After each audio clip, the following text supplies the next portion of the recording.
Hello, I'm Professor Rich and this is TYT History. Although today I'm not going to talk about history, I'm going to talk about economics. Now, one of the problems that the progressives have is that the conservatives back in the 50s, 60s, 70s, and up to today created these massive corporate funded think tanks where they hired academics to essentially produce pseudo-academic arguments for why the conservative policies that benefited the corporations that funded these things were in reality academically the right arguments. Well, unfortunately, there is no big well-funded effort on the other side to explain the flaws in these arguments, so I'm going to try to do that today with you guys. Now, I'm actually going to do two videos to break it up a little bit. The second one's going to be about externalities and perverse incentives. Today I want to talk about this whole idea of free markets, why they're good, and why deregulation is sometimes not the answer. Now, here's the economic theory behind markets. The idea is that if you have a market that meets the following conditions, there's four of these. There are many buyers and sellers. There are low barriers to entry. It is easy to start up a business. There is perfect knowledge among both the buyers and sellers. They both know everything about the market. And the fourth thing is that the product is completely identical. There is no difference between one product and the other. Then what you will create is a situation where the market will be driven down to the lowest price, where the seller can make the market value for the return on investment, and the buyer is getting the product at the lowest possible price. This is why markets are good. This is the goal of markets. And this brings me up to an important point. Markets are not an end in and of themselves. It does not make sense to set out to create an unregulated market. That's dumb.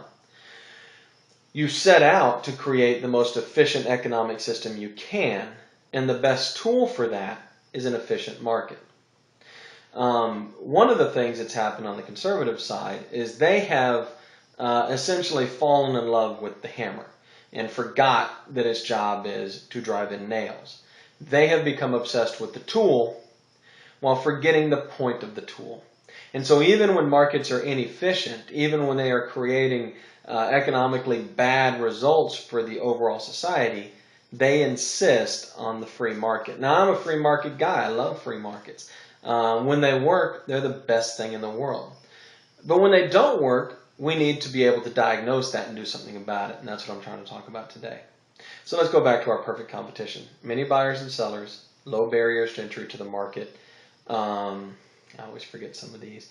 Perfect information and an identical product. Well, this doesn't really happen much in the real world. It certainly doesn't happen much naturally. So we can kind of forget that model and let's lose one of these because it's just not realistic. Let's lose identical products. And let's replace that with, if the products are substitutes for each other, that's good enough. And that's what most competition we see in our world looks like. It's called monopolistic competition.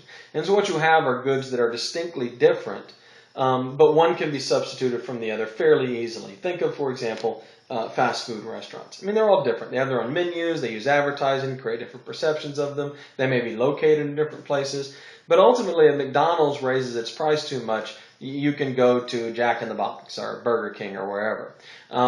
Some people will prefer McDonald's and be willing to pay a higher price, but other people won't. And so there is some price control in the market. You can't just go out and charge whatever you want like you can in a monopoly. And this is the way most competition in America works. And that's generally fine, except for we'll get to externalities and perverse incentives in the next conversation.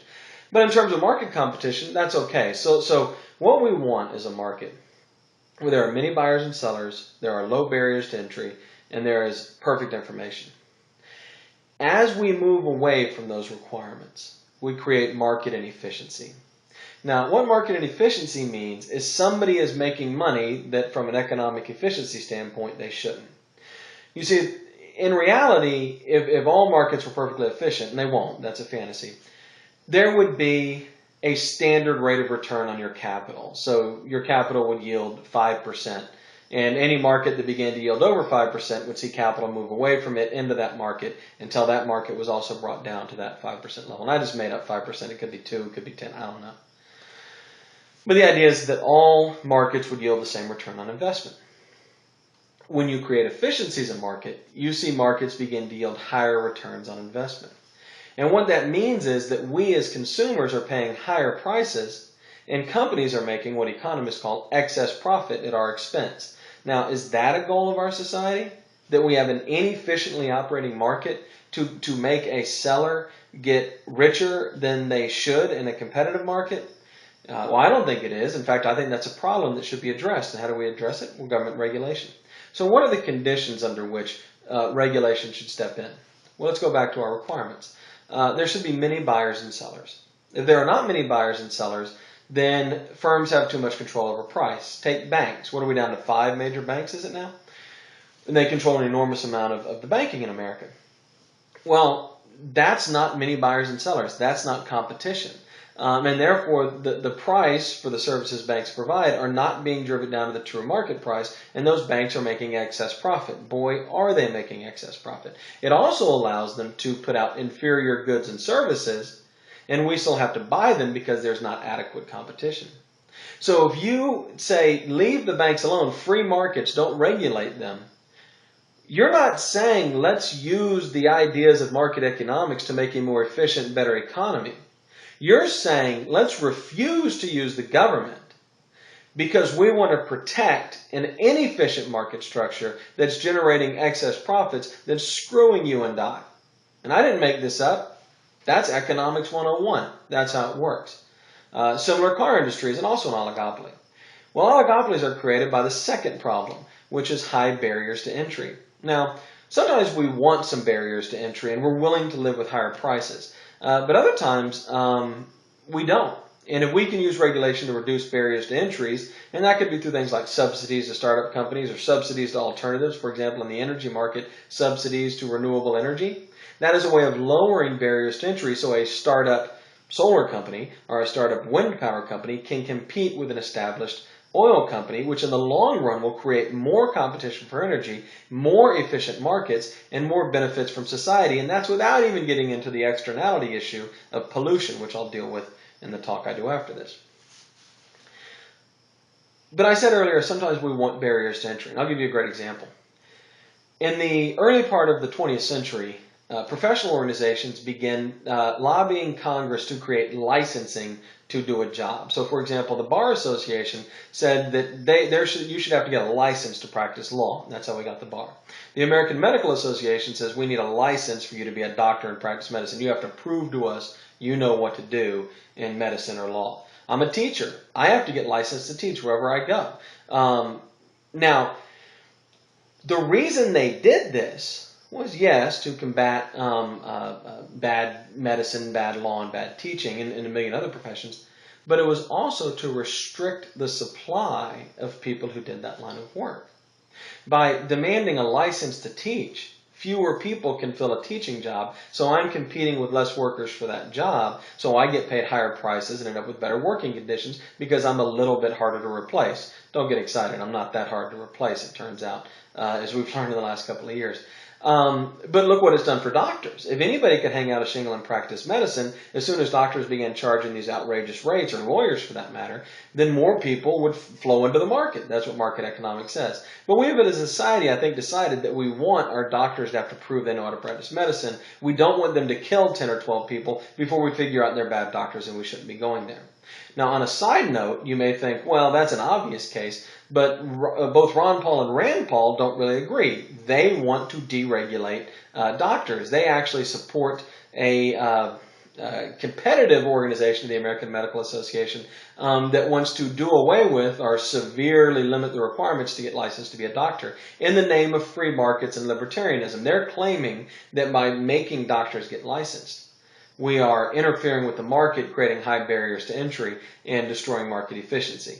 Ron Paul supporters watch my videos. They constantly post. I'd love to hear what you have to say about that. But that never comes up, does it, when I hear about Ron Paul? I hear about legalizing drugs, and I hear about getting out of war. I don't hear about the part where they want unlicensed doctors.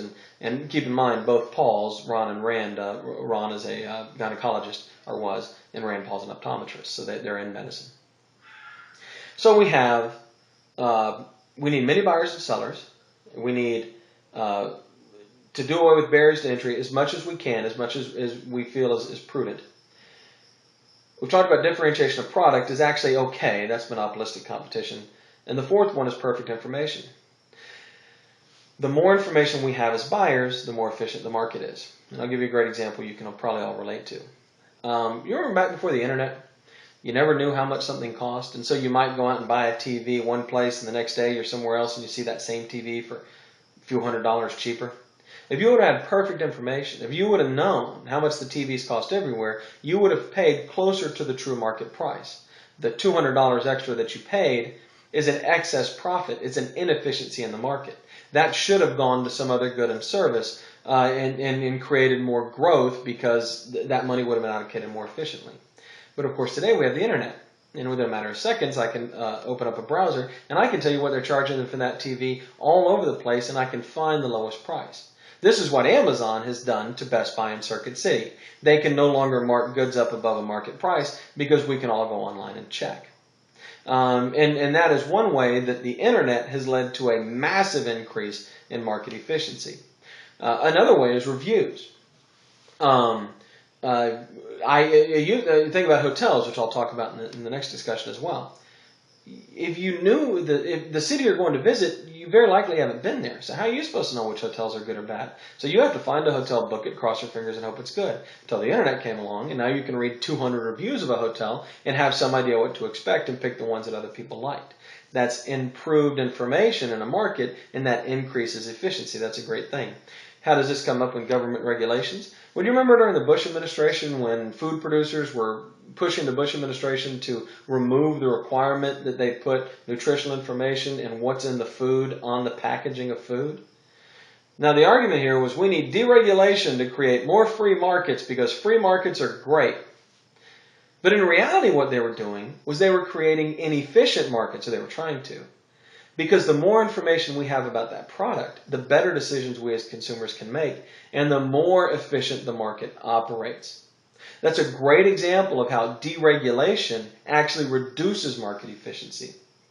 Now, of course, you know why they do this. I mean, Jake has made this point a million times. The team crying about the referees in the game is the team that's cheating. You could think back to the 1980s if you're a U.S. sports fan here. The Detroit Pistons were one of the dirtiest teams of all time, and they cried about the refereeing as much as any team ever. Why? Because they were cheating, and they didn't like getting called for it. When somebody comes out on TV and starts demanding that we deregulate in the name of theoretical economics and market efficiency, ask yourself some questions. Ask yourself, is this going to increase or decrease the number of buyers and sellers in this market? Ask yourself, is this going to increase or decrease barriers to efficiency, or to entry, excuse me? And it might increase them, and that's okay. Barriers to entry are not necessarily bad by definition. But they are used at times to restrict supply. For example, in Texas, you have to get a license to cut hair. This obviously is an issue for me because I don't have any hair. But why the hell do you need a license to cut hair? Because a group of people who cut hair got together and figured they could restrict the supply of barbers and hairstylists if they demanded everybody get a license to do it. By restricting the supply, you increase the market price, and they end up getting paid more to do this job. It's not rocket science. There isn't a hue and cry for a demand that stylists be licensed by the state, but what it does do is increase their rate. So ask yourself, is this a reasonable restriction of barrier to entry or not? And finally, ask yourself, is this regulation or deregulation going to increase or decrease the information both buyers and sellers have about the market? If it's going to decrease information, that is going to decrease market efficiency. So I just wanted to try to give more of kind of a vocabulary, maybe a thought process on how to talk about deregulation other than the pathetic one that's on TV now, which is me say deregulation good, you say regulation bad, you communist. It's a stupid way to talk about markets. No economist talks about markets that way, and we shouldn't be talking about them either. Anyway, check out my next video that's going to hopefully come up right after this, which is going to be on externalities and perverse incentives. I'm Professor Rich. That was TYT Economics masquerading as TYT History. Tell me what you think. Tell me where I'm wrong. You got better examples than the ones I used? Give them to me. I have to teach this stuff in class. I could certainly use them. Check that out. I hope you use those arguments someday when you're fighting against a conservative. And as always, I hope you learned something.